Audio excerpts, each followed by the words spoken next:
Welcome to the Category of One show. We are super excited. We have revamped our podcast and we are excited about it. And we are coming out with a total banger. Okay, we have Blake Erickson here, author of The Science of Scaling, and he's going to talk all about it. But he's also an amazing friend, amazing guy, someone who has a lot of wisdom and experience in so many different aspects of his life, from fatherhood to just personal experiences to entrepreneurship and overcoming so many battles. Me and Kelsey had the opportunity to go over to his house and just share a meal with him and his family. And I was like, we got to get this guy on the podcast. I got to know more. I got to hear his story. And so I'm excited to be here. No, you're such a stud, bro.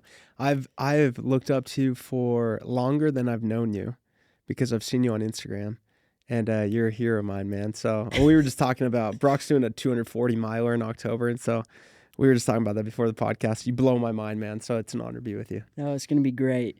So Blake, help us understand just a little bit of your journey. Okay, where did it all begin? When did you decide that you wanted to be an entrepreneur, and what did that moment feel like for you? So in 2016, I left my mission thinking I was going to be a physical therapist because I just played football and I wasn't good enough to go play football at the next level. But I was like, how do I still stay around sports? And so I was like, okay, I'll be a physical therapist. And I went on my mission and I started teaching. You could call it selling, talking to people, managing people, learning about people, and sharing the gospel of Jesus Christ, which was the greatest honor of my life. And a mission, for those that don't know, it's you get called for 2 years and you just go teach the gospel and you do it for free. You like literally sign up for it. And so during that 2-year time period, I learned a lot about myself that I had no idea about. What I learned is I learned that I loved people. I learned that I loved going for big goals.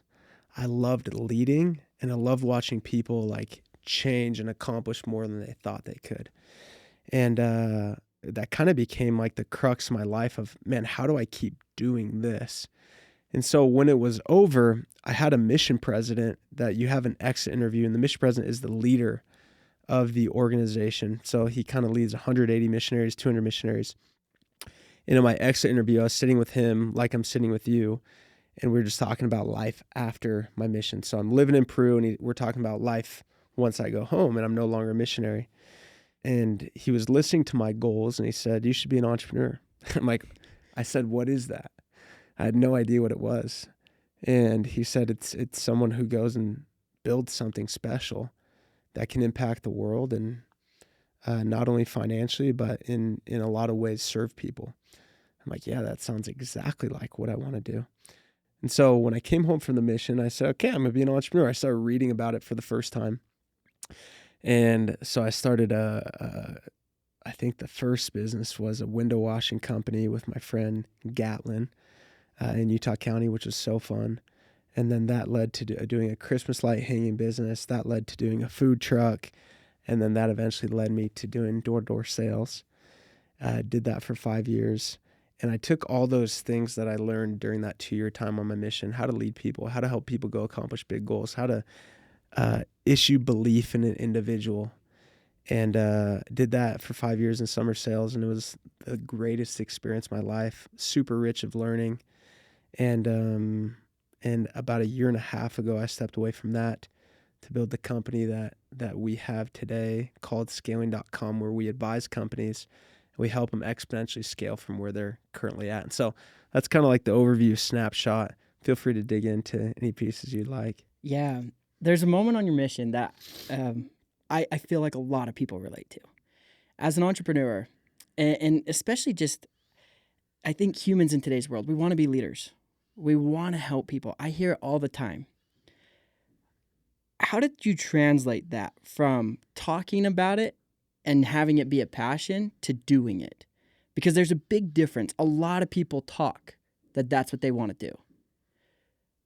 At what point did that transform, and what was that experience like? Yeah, so specifically with missionary work, right? So missionary work into actually being the entrepreneur and okay. making rubber meet the road. Okay. Yeah, great question. I remember distinctly when we started the Christmas light company. I remember waking up every day at 4:30 in the morning, I would do taxes, payroll, all this stuff that I absolutely hated, but I also loved it. Like, I just absolutely loved it. And so what got me through it is knowing that I was building my own thing, like knowing that I was able to get all this incredible education for free and the development through it. But there was like super hard times, dude, where it's like this customer calls and says, hey, you damaged my roof. And then in the same day, you got employees that are leaving. And the same day, something happens. You got to pay for, like, it all comes crashing down. And so those are the moments where you ask yourself, like, man, should I have just gone to school and been a dentist? You know? Yeah.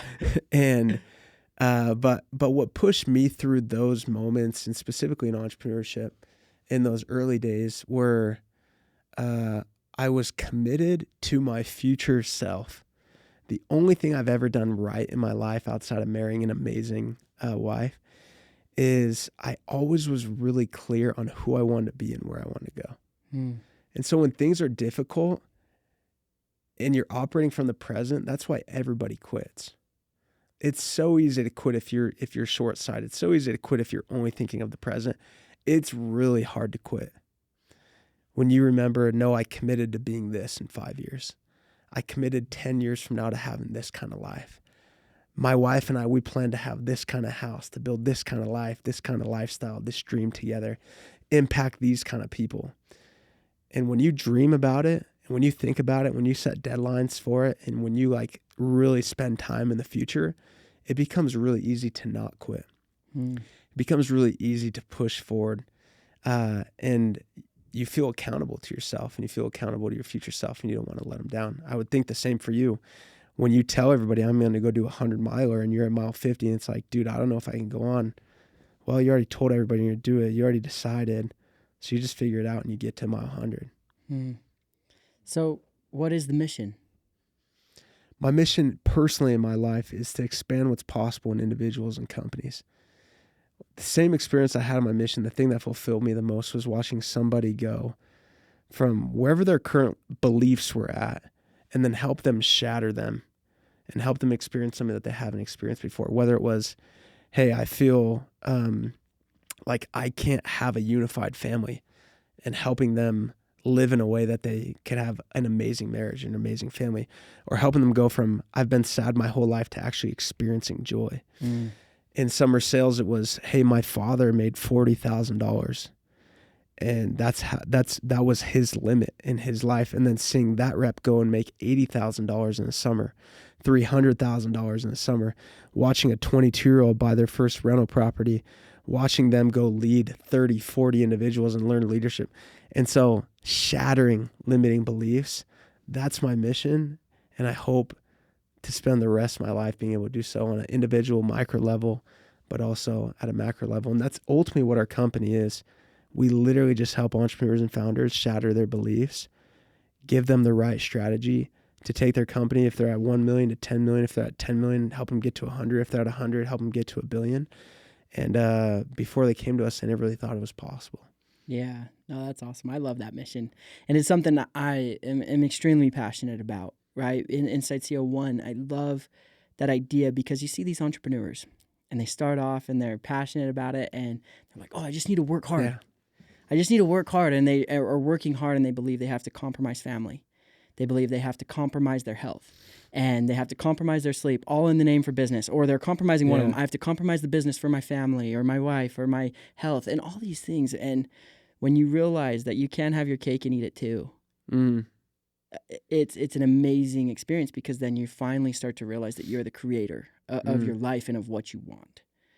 I remember back in the day, my mission president, he asked me, he goes, Brock, do you want to know the number one reason people stay in the church or leave it? And I said, yeah, what? And he goes, having experiences with God. It's the more experiences they can see his hand, the more they're able to see and believe and to grow with him. And I've noticed that within business and within individuals as you work with them, like you're talking about. Like I saw these guys go from 30,000 to 300,000, and sometimes all it takes is just a little bit of push to show to someone to say, hey, look, you could. And then they do. And so I'm curious, what did you find was the most useful to these entrepreneurs? Obviously, I know there's a whole book on it, and you guys need to read it. But like where do you start, and what have you found that's the most helpful for that guy who doesn't believe in himself? Yeah, great question. My business partner is a PhD, and he studied organizational psychology. So a lot of the principles that we write about in the Science of Scaling is based from psychological principles. Psychology has taught us in the past that our past is what drives the present. And so what we did yesterday, what we did last year, is who we show up and kind of what we act in accordance to today.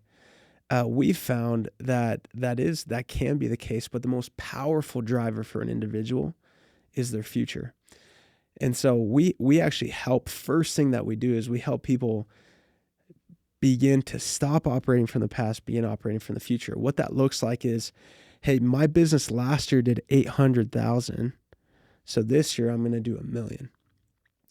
But what if the past wasn't even taken into consideration? What would your goal actually be if it was future-based? Well, the world can be your oyster at that point. But also when you drag the past along with you, you bring a lot of bad habits along. And so you begin to label yourself and you begin to define who you were based off of what you did last year.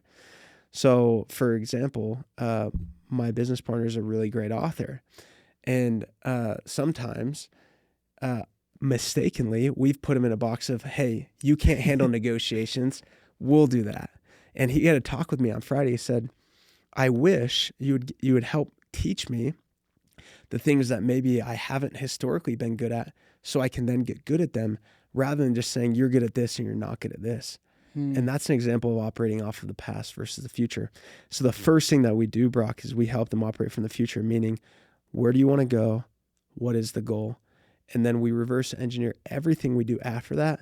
Once they have a goal that not only helps them create and think better and think bigger, but also has an emotional attachment to it. So for example, if my business last year did $5 million of revenue, and I want to go do 50 million this year, the way to get to 50 million is significantly different than what I did to get to 5 million.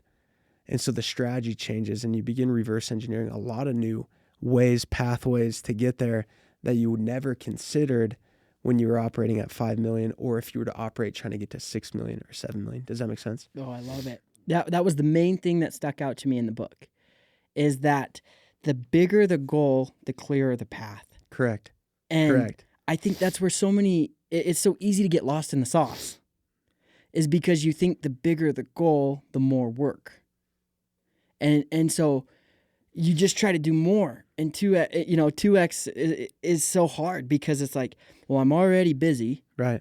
Everyone's busy. We wear it as a badge of honor in today's world. And what if busy wasn't a part of it?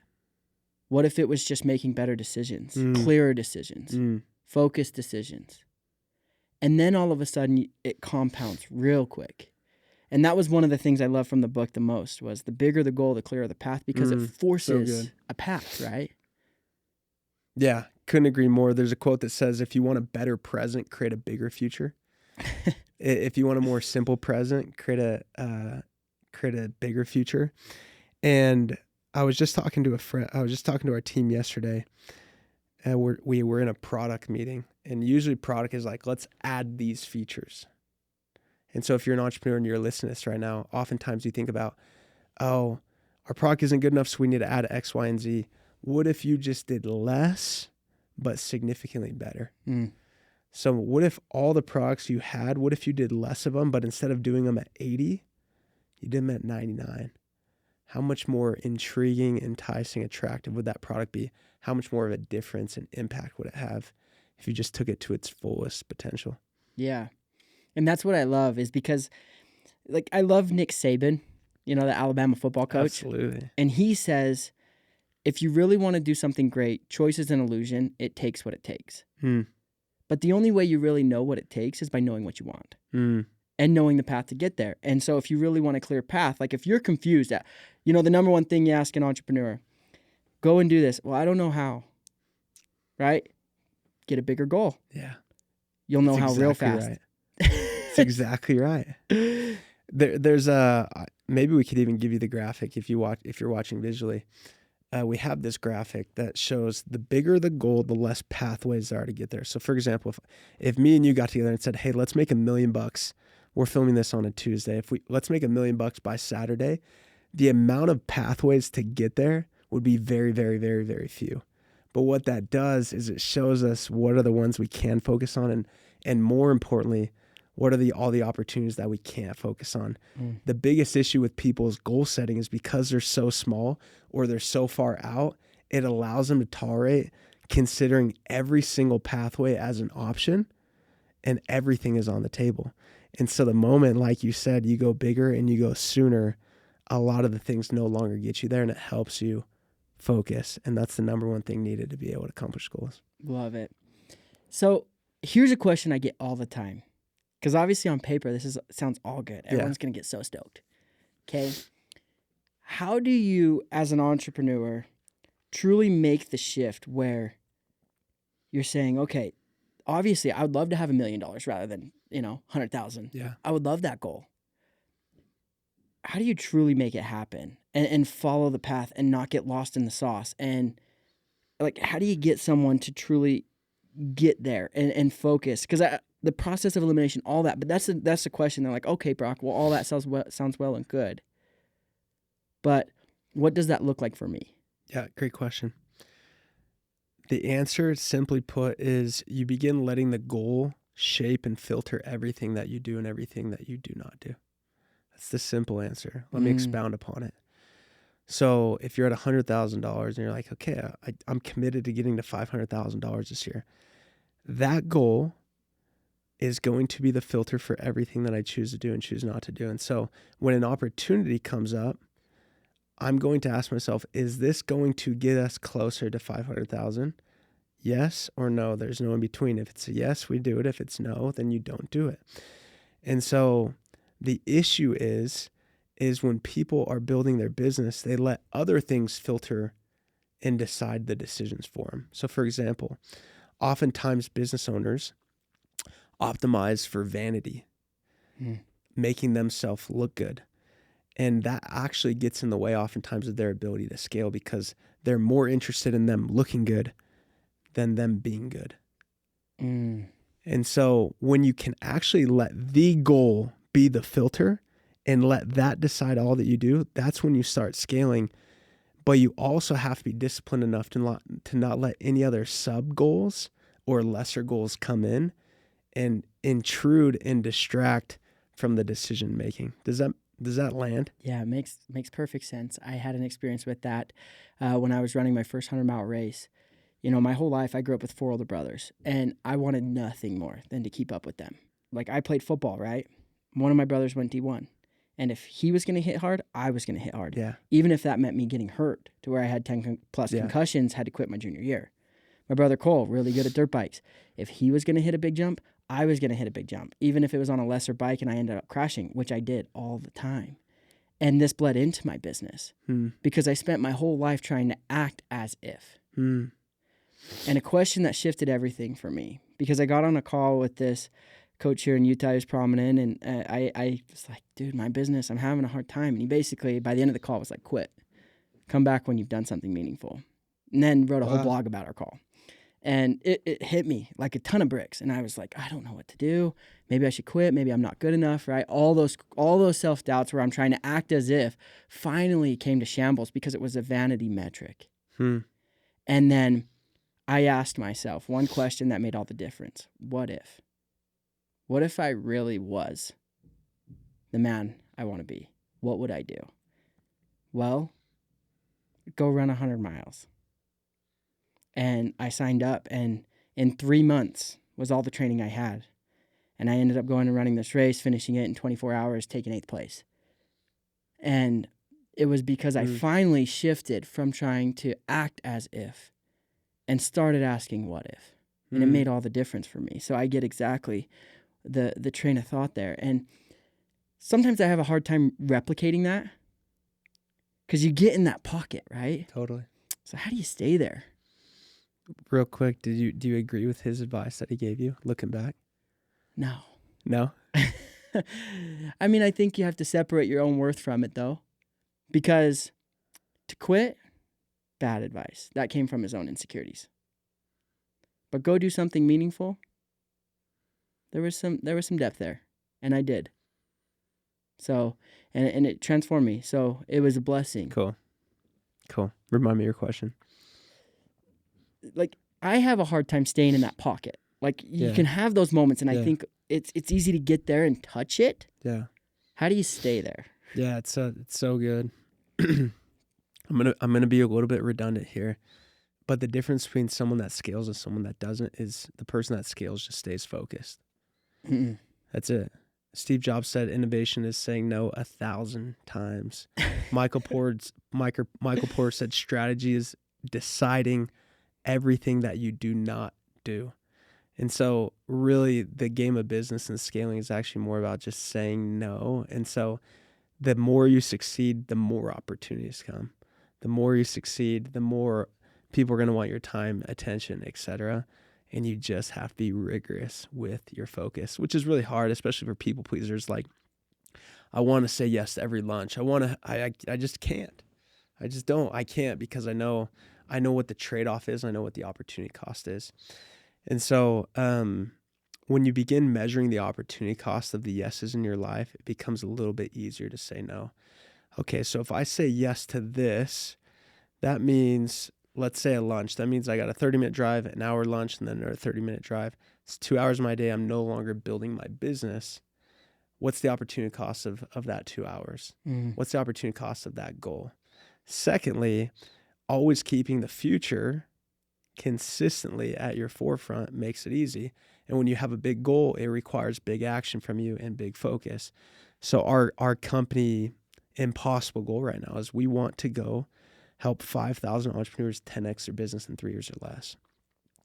It's a massive goal. It's an impossible goal. And so when shiny objects come and opportunities come, it's easier to say no because I know what's required to hit that big of a goal.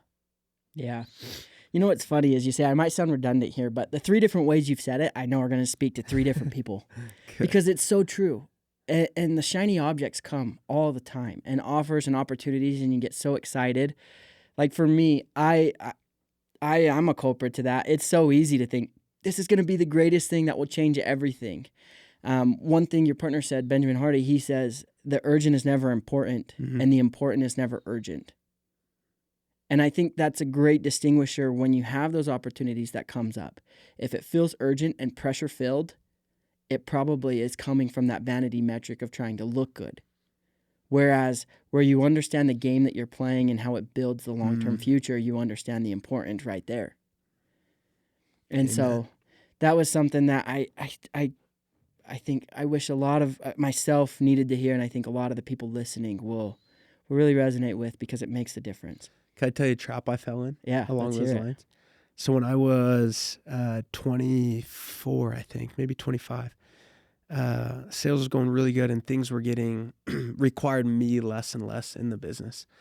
And so my thought on how to scale was, okay, I'm just going to go start multiple other businesses and then put the right people in place. And so I started a media company, a podcast studio. I had a real estate portfolio. I still had door-to-door. I was doing this mastermind and just like more jet ski rental company, you name it. And I thought that's what scale looked like, was just adding. And as I looked 8 months later, I remember looking back and I looked at all the things I added, and I financially went back and did the math. And the returns were so low on everything that I had added versus my one main thing, which was door-to-door sales, which had always been my main thing. I was like, what was I thinking? Why did I do this? And then also my life, I just diluted myself, my energy. And the consequence of that was my door-to-door business also stagnated. And so it's important to know that anytime you have diluted focus, you will get diluted results. There's nothing more powerful than when a man just goes all in, deep, inch wide, mile deep. That's when like the massive returns come. Warren Buffett always said, wealth is never created through diversification. It's always created through concentration, and then it's maintained through diversification. So Yeah. just an add-on to your last point. I love that. Warren Buffett, it's funny. I heard a quote from him the other day and he goes, someone asked him, "What's your strategy?" He goes, "Most people don't like my strategy. It's a get rich slow strategy." And no one wants to play it. Yeah, no one wants to play it. And I think when you play that game, I say this all the time to our guys. Simple doesn't mean easy. Correct. It just means clear. And what you have to eliminate is the labels of this is good, bad, right, wrong, comfortable, uncomfortable. When I was looking at that 100-mile race that I was going to run for the first time, it wasn't a matter of whether it was good, bad, right or wrong, comfortable or uncomfortable. It was, does this build the thing? Well done. And if the answer to that's a yes, it's an easy decision. And then just like Nick Saban says, right, it takes what it takes. Choice is an illusion. There's no choice. I follow the path. And I think that's where the power is, in the pocket. Now, let's say you got someone who's in the pocket. How do you ride that momentum effectively? How do you just amplify results and let it compound and let the momentum just ride? I once heard when you burn out, it's due to just you run out of future. And so what happens is oftentimes, like, I think about my first summer of selling door to door. I had a goal to make $100,000 my first summer. And once I'd kind of cleared it, all of a sudden just my work was, I was still inputting the work, but my results just started to decline significantly in August. And I remember another time when I was 24 years old, I had a massive financial goal and I hit it. And I never reset a new goal. And so a year later, I woke up and I was fat. I was tired. I was comfortable. I was lazy in a lot of different aspects of my life. And so those two experiences teach me that even when you have momentum, even when you are crushing, succeeding, it's important to celebrate, recognize it, but it's important to continue to move the target. Matthew McConaughey always says he's chasing like his future self always. And when he gets close to reaching it, he sets a new future self. And I would say the same for any individual that's in that momentum phase, that make sure that the goalpost is still further enough away that it still requires the best of you. Yeah. It still requires you to be your peak self, your optimal self, make the best decisions, put the right people, leverage systems in place, perform the best that you need in your life to succeed in that thing. But if you arrive, it's the most dangerous place that you could ever be. And so never arrive. Always make sure you're chasing something. Yeah, one thing I always often think about is playing the infinite game. Like, people always ask me after you finish a race, what's next? And sometimes it's not about running for me. I don't really care about the miles. It's about the development, the learning. And that's something I'll never arrive to. Because it's a state of becoming, it's a state of evolution. And that's something that I can always deepen. And once you become the person who's undeniable, it's not about growing the business. It's about building someone who knows how to be a creator. Take something from nothing. Then it doesn't matter what happens. Economy could tank. You're fine because you know you can handle hardship. Economy could be really great. It doesn't matter because you know how to create even when times are amazing and build it bigger and create more impact, help more people. And that game is an infinite one where it's a matter of being the person more so than it is about building a thing. And I think that game is one that you'll never really get to. Fully agree. I think of all these stories of individuals that go sell their company. You've heard this 100 times. What do they say? They're like, I'm bored. Yeah. I'm sad. You know, they're like, the happiest I ever was when we were like building the thing. It wasn't the exit. Like the worst day of my life was when the $100 million hit the bank account or whatever it was. And then I think back to just how I believe that our God and Heavenly Father made us, which was, hey, go and progress. That's all he wants. Go down, progress, become. Yeah. Go pursue purpose. Go like get uncomfortable. Go learn, go develop. And the piece that you shared where it's not about the miles, it's about the development. If everybody could look at life from that paradigm, where it's not about the money, It's not about the accomplishment. It's not about the accolades, whatever. It's about the development. What would you need to sign up for to extract the most development for yourself continually? And if you were committed to that never ending, what would you be doing? And those are the questions I'd be asking myself. Yeah. So let me ask you this, because obviously you're not running out of future anytime soon. I hope not. Like at the end of your life, what do you hope to look back and say, I this is what I have to leave to the world? Like, what do you hope that is, that your kids and family and people around you, because obviously you're a very mission-driven individual and you have so much going for you. What do you want to leave behind? I believe the greatest work that I can do in this life is to help God's sons and daughters flourish actually in business. If they can learn what it takes to flourish in business from a character standpoint, leadership standpoint, like thinking strategically standpoint, that is going to create more economic and just overall impact than anything else I could do. Let me explain.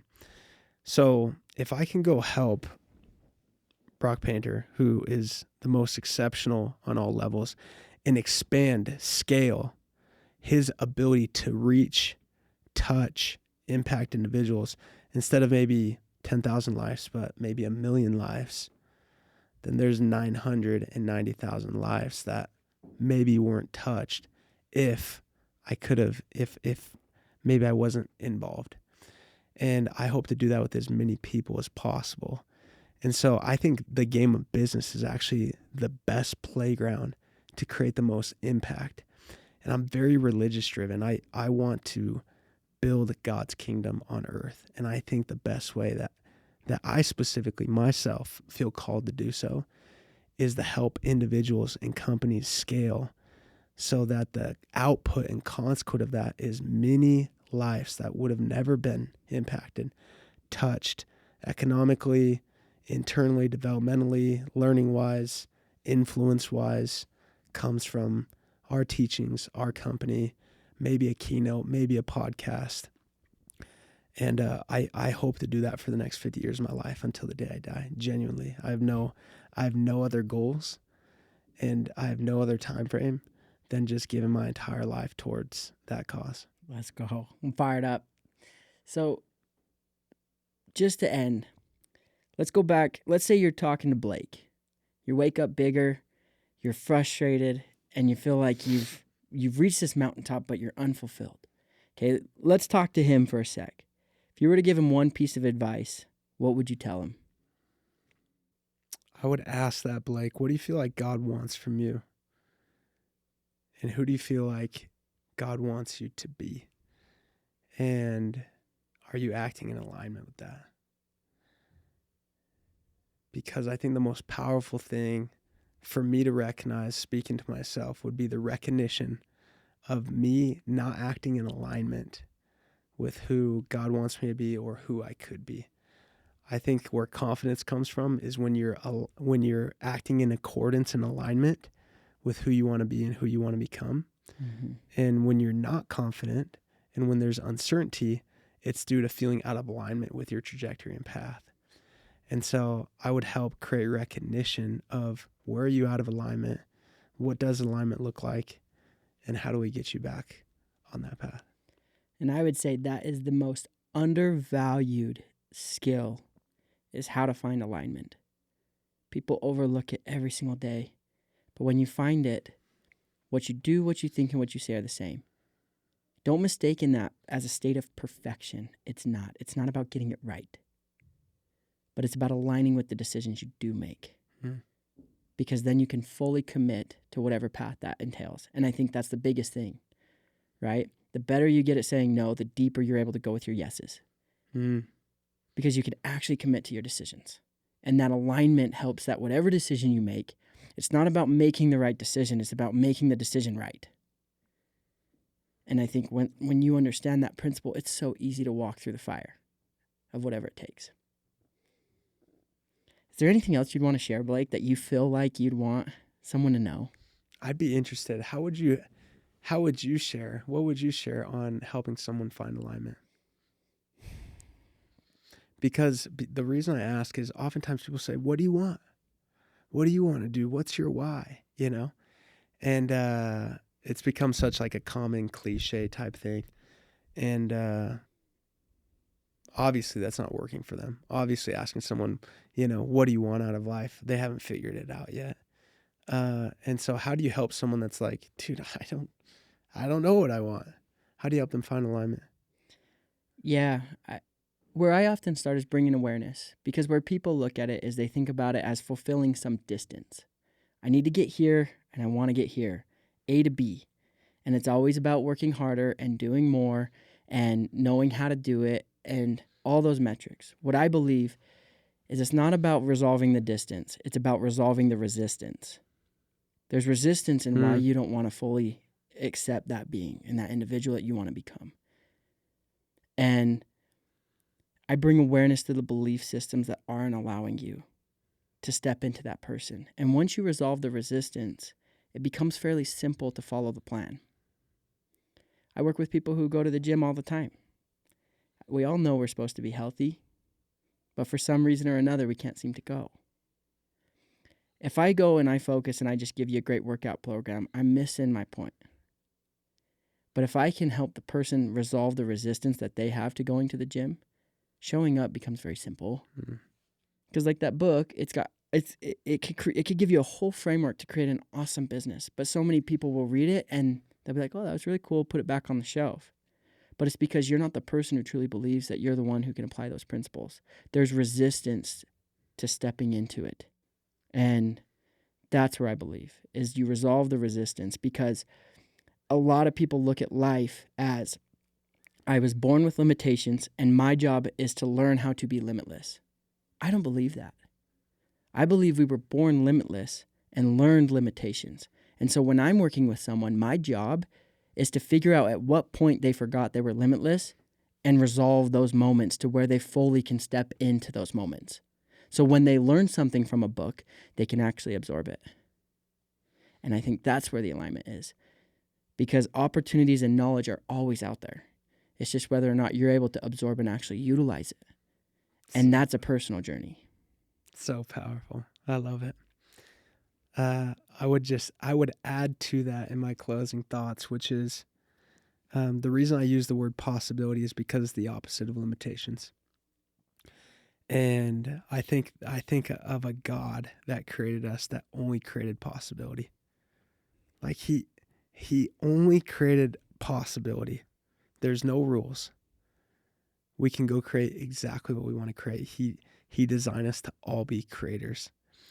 And the last thing I would just exhort and encourage anybody listening to this is identify where you've created limits and ask yourself, where could you create more possibility? My entire life, all it's been, I think anyone would look at my life and just say, dude, you just got really lucky in a lot of different ways. And I'd probably agree with them. And behind that luck was just me deciding, I think that's possible. And so let me go for it. And I was willing to put 2 feet in and put my faith, mind, heart, soul into it. And that's become one the greatest learning developments and experiences and results of my life when I've allowed myself to do so. So I'd encourage you to do the same. I'd encourage you to start thinking bigger. If you're stuck, if you're stagnated, think bigger, go bigger, let yourself dream more. And that's going to be the thing that actually gets you out of the rut and gets you away from the stagnation. Love it. Well, thank you, Blake. This has so many gold treasures for all of us. I know myself included. I appreciate you. Thanks for pouring into us today. Oh, you're a stud, man. It's an honor. Thanks, bro.